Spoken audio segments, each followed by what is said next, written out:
Right. Hello, book lovers and English readers. This is our first live read along of Little Women, and I hope that you are ready to get started with this amazing classic of American literature. And we are going to start diving into this great story. Hello, Kitty. Hi, Titon. Hello. Do you have your book? Are you ready? Good evening. How are you, Kitty? Did you have a nice day? I saw you were on Books and Cultures, Books and Culture Live. She did a quick live. I think she talked about so Books and Culture is an Instagram account that is hosted by Fernanda Mora. She's a PhD. She's a doctor in literature, and she did a live today about Charlotte Bronte. I didn't have the time to listen to her live, but I guess it was interesting, like all her content and all her lessons and little workshops that she offers on her website. Did you manage to stay during the live? Did you listen a little bit about? She talked about Charlotte Bronte because she is doing a guided reading on YouTube about a short novel called The Professor. I think that's the reason why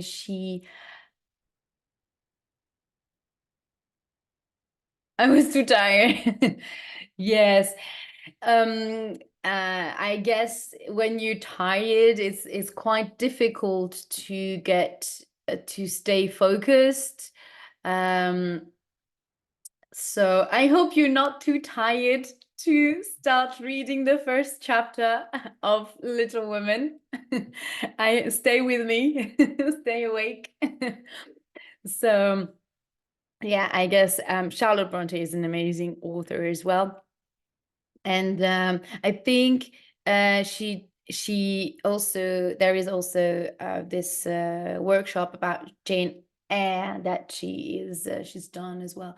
So yeah, so many stuff. And I would love to do a live reading of Jane Eyre as well. There is a graded reader adaptation. Oh, great, nice. You recovered. There is a graded reader adaptation of Jane Eyre, which is the main artwork of writing work, yeah, of Charlotte Bronte. She's very famous for this, thanks to this novel. And I've watched lots of I think there's been a couple of film adaptations of Jane Eyre, and it's a great story as well. So that's definitely on my list of graded readers read. That would be cool. Yes, it would definitely. Okay, so shall we start? So in this graded reader edition, there is a short summary of the story here, but that I guess it's not something I'd rather us to discover, just the story. I will talk about I'm going to read a little bit about the author here, And if you are self-studying, or if you're a teacher, an ESL, an English teacher, English as a foreign language or as a second language, you've got activities at the back. So you've got a very small glossary. It's a very short one. So it's not, it really shows that it's an old, it's got an old publication, and now graded readers edition or collections have improved and are more, the reading method and the strategy is the methodology is a little bit more guided with bold words, and there is a bit more vocabulary in the glossary. So in this is a 2008 edition, so early 2000. They were still some improvement to do. There's always room for improvement. So there are some before reading questions here. A little, they're not really before. They're not questions. They are activities. My mistake. There are before reading activities, and while reading here. And I'm talking a bit more in details about graded readers book in my podcast episode. I can't remember which number it was. Probably 8 graded readers. Yeah, it's episode 7. That would. Oh, Marine Philippe, hello. Welcome to my live reading. Thank you for joining. So I'm talking a bit more on in details about how graded readers are structured, and I compared this edition with Penguin readers, this one, and the differences between the different levels as well. So if you want to know more, this episode will go out in about 2 weeks or something like that. Yes, on the 14th, oh, Valentine's Day, 14th of February, they're going to be, episode 7 will be released, the podcast episode about graded readers. And it will be available on YouTube and Spotify. So those are the activities, and then you've got after reading activities, just for you to know. Okay, so let's read now about the author. So Louisa May Alcott was born in 1832 in Pennsylvania, USA, but lived most of her life in Massachusetts. Her father, a well-known philosopher and teacher, encouraged her to write, and by the time of her death in 1888, Louisa had written hundreds of plays. So the death of Louisa's death in 1888, Louisa had written hundreds of plays and short stories, poems, and novels. And that's quite funny to learn about this, because she's famously known for Little Women, but not really about her other works. So it seems that she's a poet as well, and she wrote other novels. So you see how women, or the perceptions of women in literature are quite limited. Either they're going to be completely erased from the literary references, and completely, let's say, ignored by their peers, and not recognized by the profession with prizes and things like that.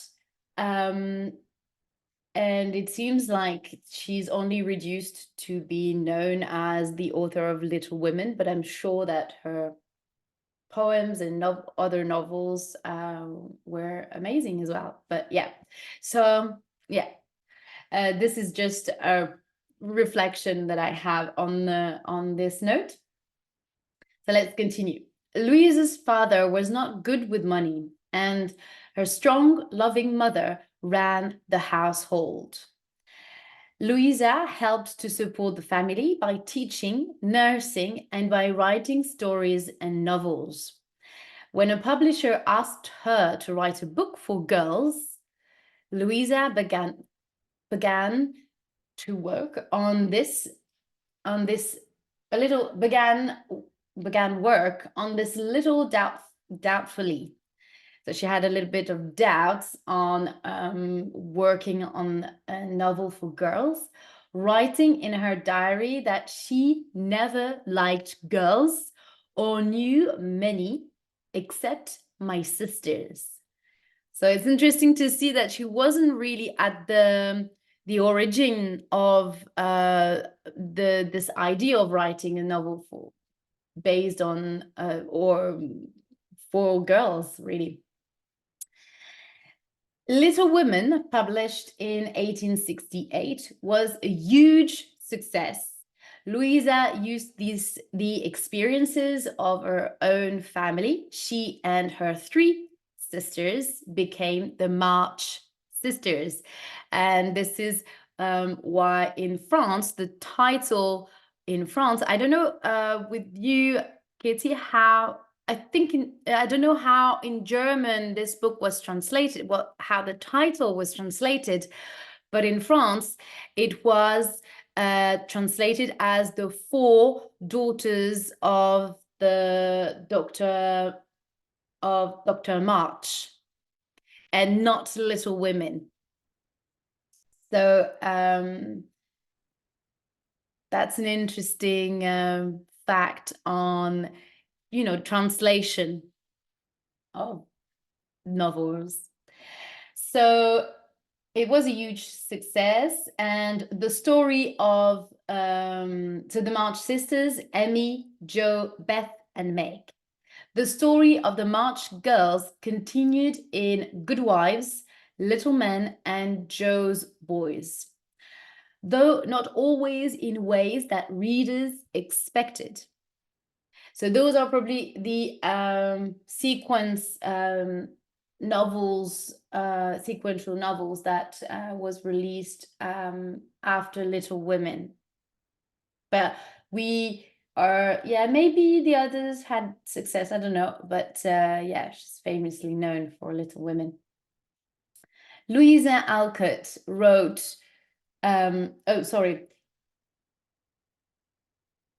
girls write to ask who the little women marry, Louisa Alcott wrote, as if that was the only end and aim of women's life.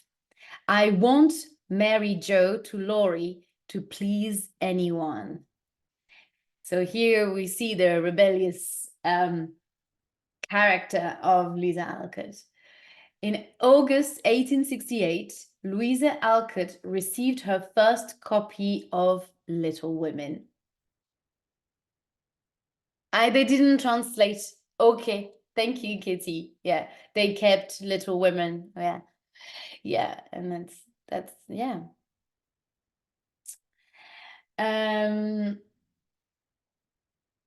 Where was I? In August 1868, Louisa Alcott received her first copy of Little Women. It reads better than I expected, she wrote in her diary. Not a bit sensational, but simple and true. For we really lived most of it. And if it succeeds, that will be the reason of it. So it shows that really they didn't really. So when she sent her manuscript to the publisher, it feels like she was happy with with the way they edited the text, and it matches quite rightfully with, or maybe the changes that they might have done matches her expectations, and doesn't um, betray her style and the style of the novel. So she feels happy. Little Women has become a classic of American children's literature. It has never been out of print, and the story has been filmed 4 times, now 5 times, because this was released in 2008. And so far at that time, the first was in black and white, silent film in 1918, and most recently in 1994 with Winona Ryder as Jo. Winona Ryder is a quite famous American actress. She was the hit actress in the 90s, and she recently gained popularity with the series Stranger Things. She plays the mother of the little boy that was in season 1. There is this little boy who disappeared, and out of nowhere, and she's her mother. She's his mother. Sorry. So she's a great actress. And very recently, Greta Gerwig, the amazing Greta Gerwig,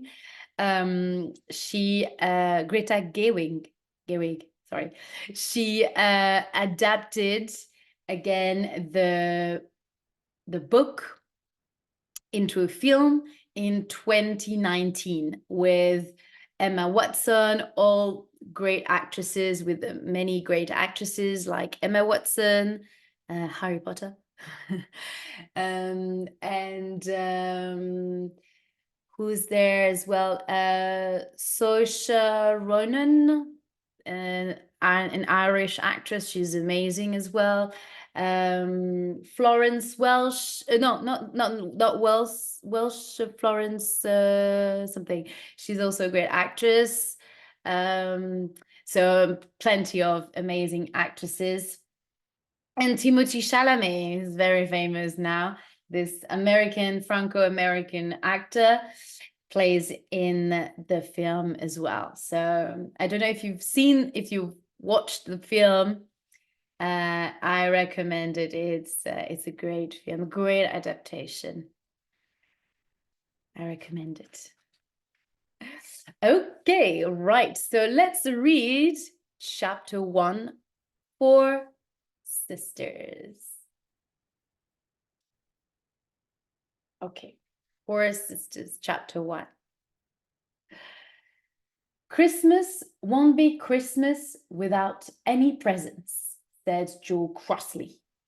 It's so awful to be poor, agreed Meg, looking at her old dress. Look at this. That looks so grumpy. Grumpy means here. Look at their faces.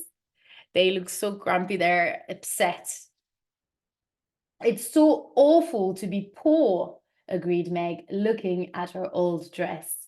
It's not right for some girls to have pretty things and others to have nothing at all, said little Amy.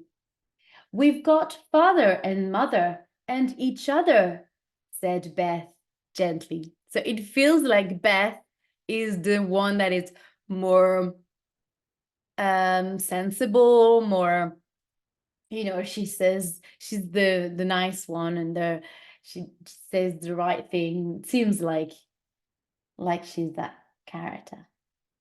The 4 young faces round the fire cheered up as they thought of this, but then Jo said sadly, "We haven't got father, and we won't have him for a long time." She didn't say perhaps never, but each silently thought it, remembering that he was away at the war in South.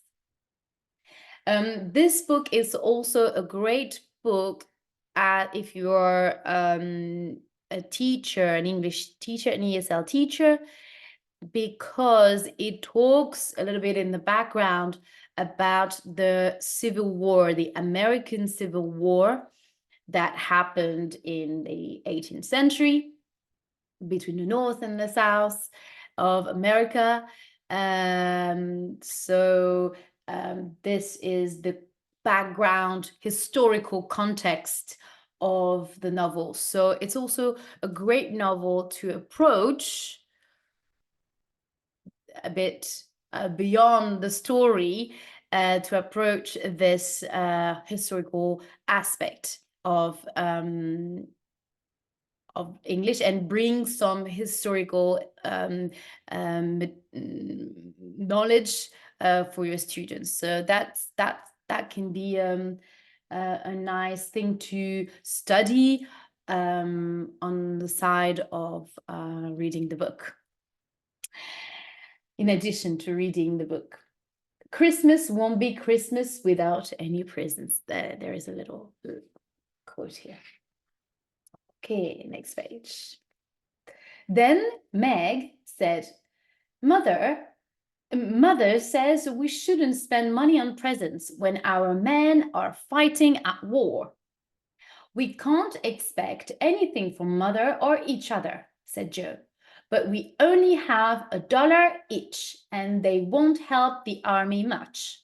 Let's each buy ourselves what we want and have a little fun. We work hard to earn it. I do. Teach those awful children, said Meg. What about me? Said Joe. I'm shut up all day working for a terrible old lady who gives me different orders every 5 seconds. I think washing up cups and plates and keeping things tidy is the worst work in the world, said Beth. My hands get too tired to play my music. I have to go to school with girls who laugh at my dresses and say cruel things because my father isn't rich, said Emmy. I wish we had the money father lost when we were little. When we were little, Joe, said Meg. I wish I was a boy, said Joe. Then I could go and fight beside father. Meg was 16 and very pretty, with large eyes and soft brown hair and soft white hands. 15-year-old Jo was very tall and thin. Her long dark red hair was usually pushed up out of the way.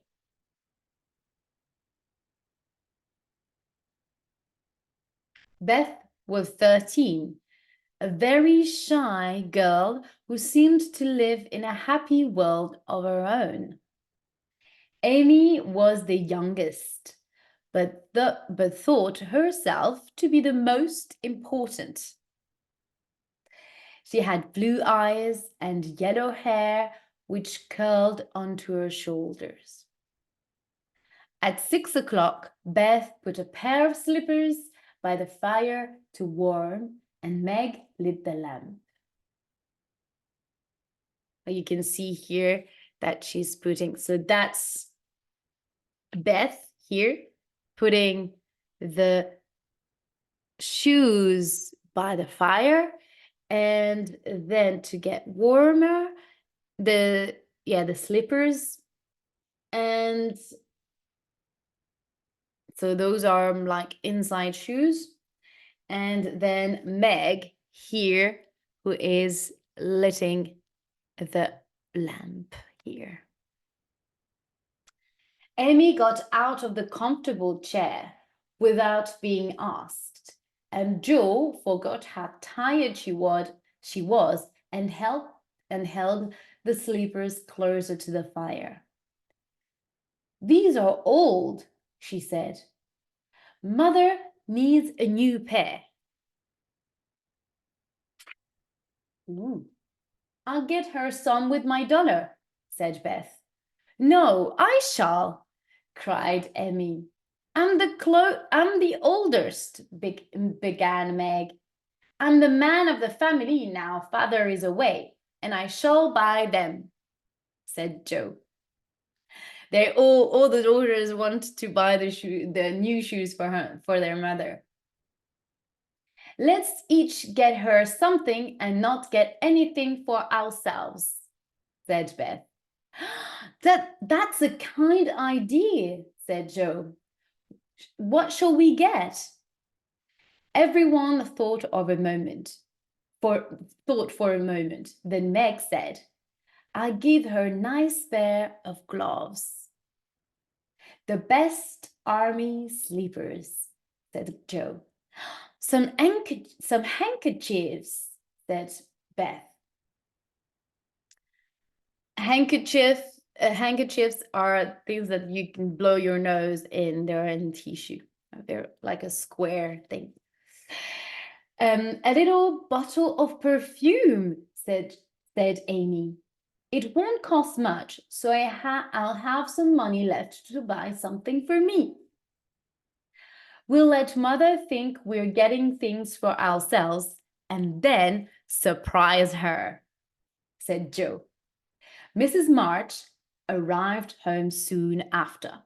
She took off her wet things and put on her warm slippers. Meg made the tea.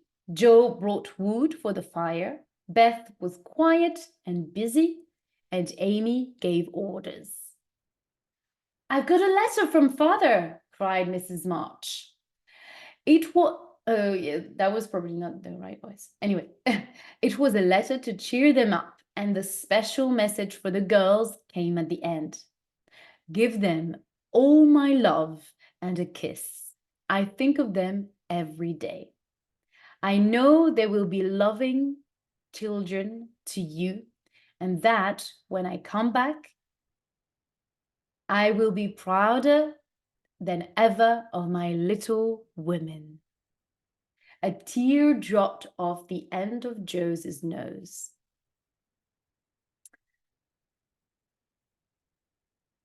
And look at all the presents here on the picture.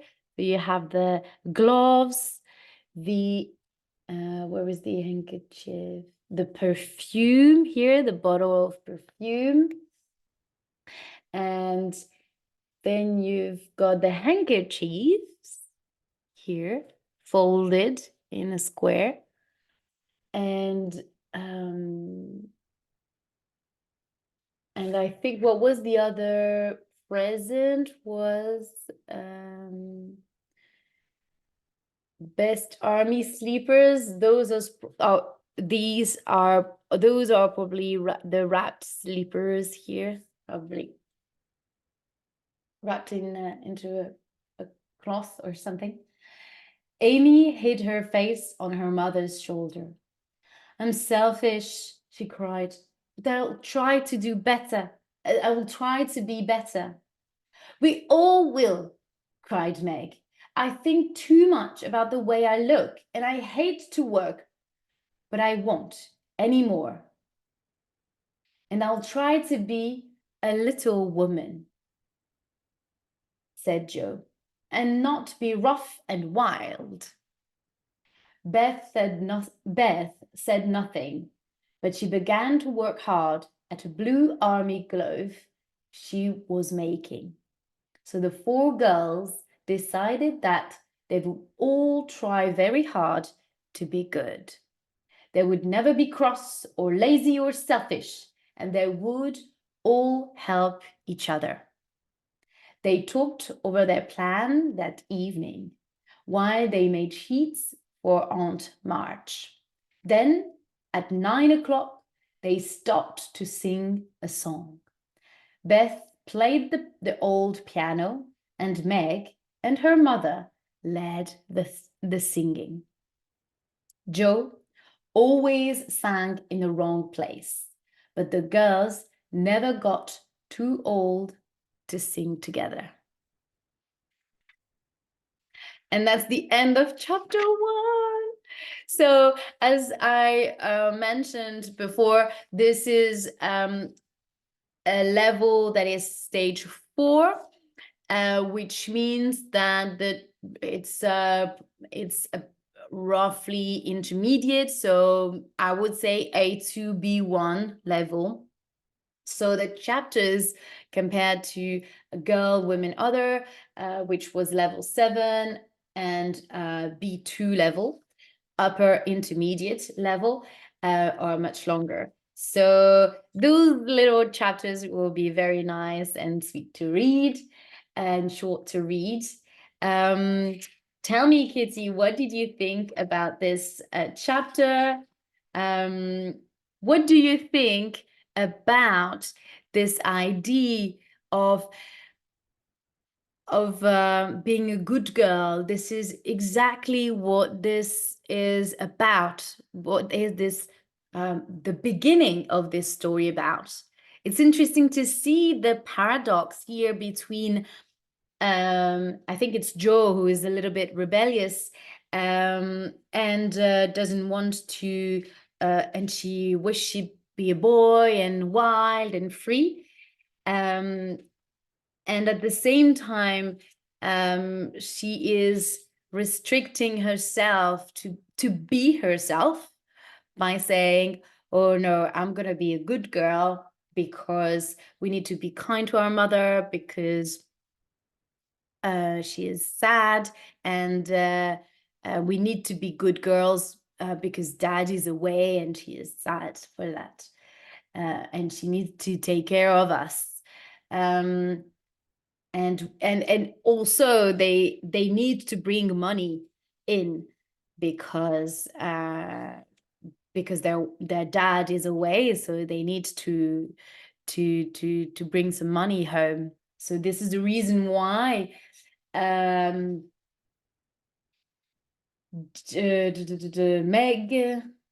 so they're 16. Oh yeah, but the thing is,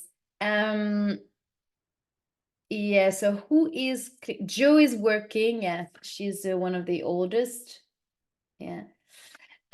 Joe is working, and also Meg is working. She's a teacher. And Joe is working for an old lady, a terrible old lady. And Beth is working as well, washing up plates and keeping things tidy. Or maybe she's working in the house. Yeah, maybe she's not exactly working. How old is Beth? It's 13 years, so she's probably not working. She's working at home, helping her mother, probably. Yeah. So yeah. Yeah, I guess this idea of being kind is very much embedded in how girls are brought up to be a good girl and do things. We know there is this stereotype that but it's so true, because I myself yes, now I think it's better to be wild and selfish. Exactly. Absolutely. But it's true that when I grew up, I liked to, you would listen to the teacher. When the teacher would say something, you will do as you were told, and you were following. I was kind of the good student, and even if I wasn't great, I wasn't, an amazing student, but I was doing my homework, I was doing my work and stuff, and I was listening, and and and and that's something that we are, um raised with that we grew up with this idea. I mean, I don't know. What I see also as a teacher is it's true that you can see girls are, keep their books tidy and likes to do nice things and colors and stuff, but there are boys as well. So I don't want to put to put people in boxes and stereotype boys and girls, because there are some blurry lines as well. There are some boys who are very tidy and like to do nice stuff, but it's a very feminine energy to be like that and doing things um correctly and follow the rules and be very much um and care, because women care. We care about what people think. We care about, we care for as well. We care for our family, our parents, or our little children, our little sisters and brothers. Um, and we nurture. We are nurturer. And a lot of women are a bit like that, and or young girls. The thing is, it's difficult to when you listen to everyone and you restrict you doing the same as Joe. You hide your real self, and because it's not what we're expecting from you. So you have to fight against this this idea of what people are expecting from you. Like, I don't know if you had this experience with your parents, my mom, for example, who wanted me to study law and being a lawyer or something like that. And it's never been my intention. I was never into this. And I was like, what? This is not my thing, because she could see that I was um, um, I was studying. I mean, I would do my homework. I would have good grades in most, yeah, in general. I would have some good grades and stuff. I would be the type of a student that likes studying, and and and I guess, yes, she had those expectations, or this. And but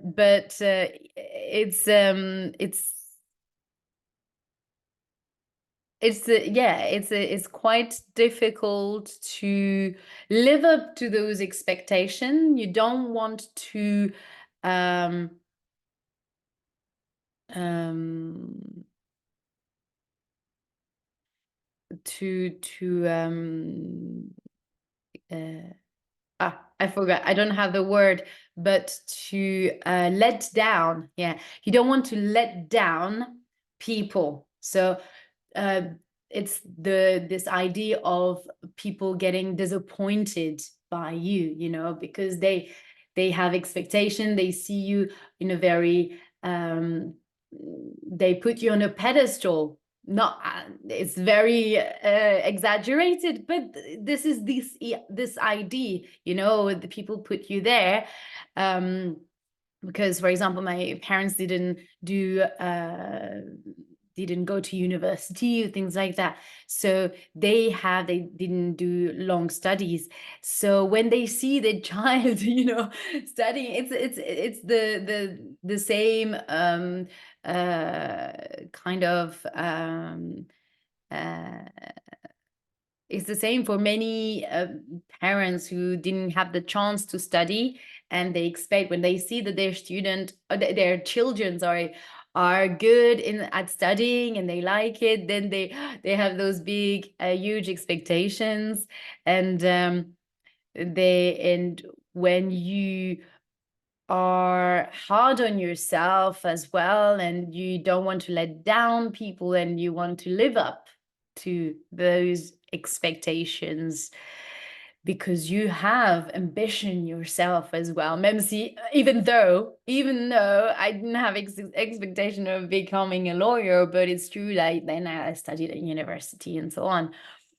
But yeah, it's interesting to see that breaking this image of the good girl, and it's what we have seen so often with pop stars, Britney Spears, for example. I need to read her biography, by the way, and do a book review about it, of course. But I don't know when. But yeah, I can't wait to read her biography, because I mean, she's been my pop star child. She's been, yeah, in my childhood, and um a pop culture reference, of course. And she, yeah, so to go back to what I was saying, is this idea of um having this very her, but also maybe Maria Carey or other artists who had, or Taylor Swift again, who had this very uh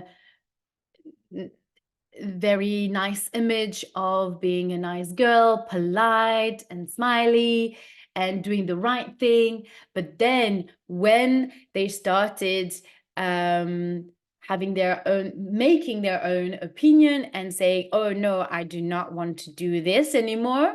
I did it for some time, but now I want to shift and change and explore other things.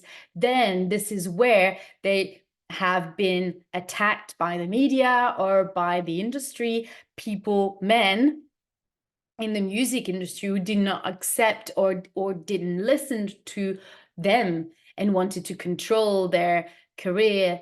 And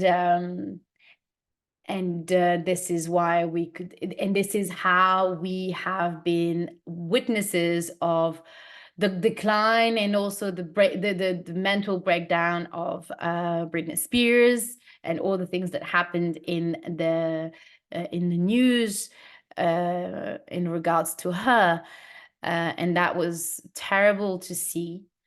And luckily, it's not the lot of Taylor Swift. Luckily, she had I think what saved her was the fact that she had a very grounded family, and she had a very solid family home, family foundation. I mean, she had good foundations, and she was very, very well surrounded, and by her parents.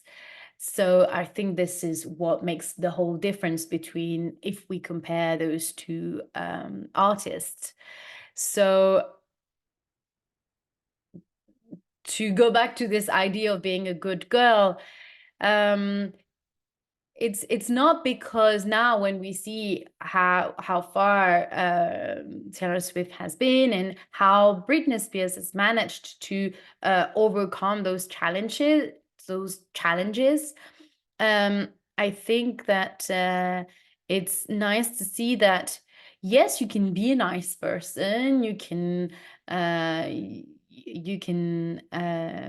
be someone that is very professional, and someone that you can rely on and all that, but that doesn't undermine the fact that you have your own ideas, and that you want to that if you want to explore something, try something new, then you are allowed to.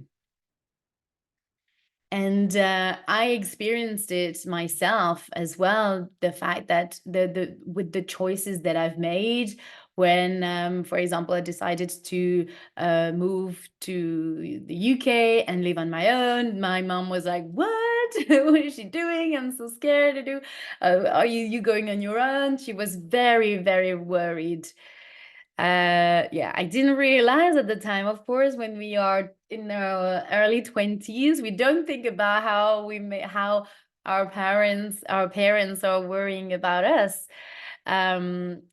And making them white hair.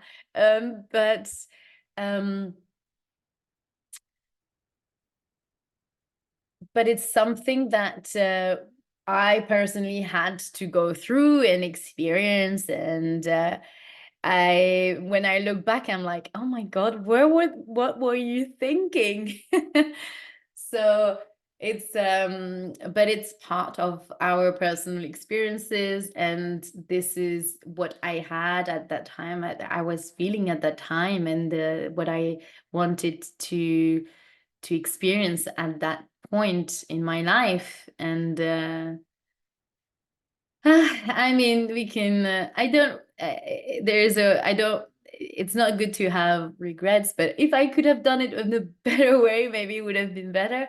But this is what makes you you, and this is what makes you a stronger person, and it's part of your path and your journey of becoming a grown up and getting older and wiser, I guess.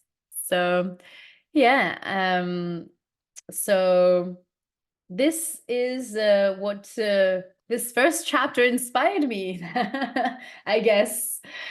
Um, so yeah, let me know, Katie, if it's something that you have experienced. But we will have plenty of time on Saturday to discuss this as well, and I would love to listen your input and your experiences and share your experience as well. And of course, if you guys are watching this amazing podcast, not podcast, sorry, this live reading, and you want to be part of the book club, please, by all means, join the book club and chat with us about the book, but also, like I just did myself, talk about what this book makes you reflect on, and how you see it with your own experiences, and